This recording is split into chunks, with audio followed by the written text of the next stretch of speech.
Shalom, saudara-saudari yang dikasihi Tuhan. Selamat datang di Renungan Firman Tuhan hari ini. Hari ini Tuhan berbicara kepada kita melalui dua firman yang sangat kuat dan saling melengkapi. Mari kita buka hati kita dan mendengarkan suaranya.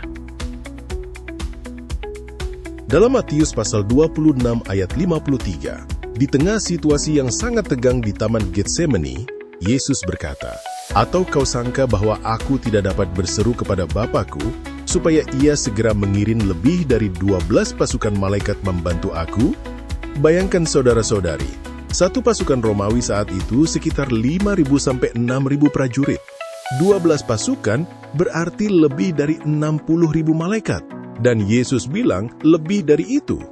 Satu malaikat saja pernah membunuh 185.000 tentara dalam satu malam. Betapa luar biasa kuasa yang tersedia bagi Yesus saat itu. Tapi apa yang terjadi?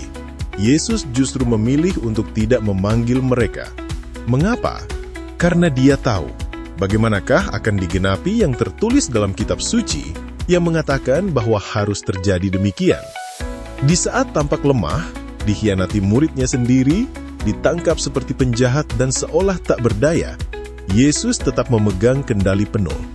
Dia rela menempuh jalan salib demi keselamatan kita semua. Seringkali dalam hidup kita, situasi terasa seperti malam di Getsemani. Kita dikhianati orang terdekat, masalah di pekerjaan, keluarga, kesehatan, atau keuangan membuat kita merasa tak berdaya. Dunia seolah berkata, Tuhan tidak hadir atau Tuhan lemah. Tapi firman Tuhan hari ini mengingatkan kita dengan tegas. Tuhan tidak pernah kehilangan kendali. Kuasanya tidak berkurang sedikit pun. Dia bisa mengirim pasukan malaikat, terobosan mendadak, pertolongan luar biasa, pemulihan instan, kapan saja. Namun, kadang Dia memilih jalan yang tampak sulit karena ada rencana yang lebih besar. Rencana yang mendatangkan keselamatan, pertumbuhan iman, dan kemuliaannya yang kekal. Pesan harapan untukmu hari ini. Saat kamu merasa lemah, ingatlah, Tuhan tetap perkasa. Saat kamu merasa sendirian, ingatlah, Dia sedang menggenapi sesuatu yang indah dalam hidupmu. Jangan putus asa, bertekunlah dalam doa. Harapan kepadanya tidak pernah mengecewakan. Dan Yesus tidak meninggalkan kita sendirian. Dalam Yohanes 16 ayat 7, Dia berkata, "Adalah lebih berguna bagi kamu jika aku pergi. Sebab jikalau aku tidak pergi, penghibur itu tidak akan datang kepadamu. Penghibur itu adalah Roh Kudus, Roh kebenaran yang tinggal di dalam diri setiap orang percaya. Dia menginsafkan kita akan dosa, memimpin kita ke dalam seluruh kebenaran, menghibur hati kita, dan memberi kekuatan untuk tetap setia di tengah badai." Artinya, kita tidak pernah sendiri. Roh Kudus adalah penolong yang setia, guru yang bijaksana, dan penopang yang kuat. Jadi, apa yang bisa kita lakukan hari ini? 1. Akui kuasa Tuhan yang tak terbatas.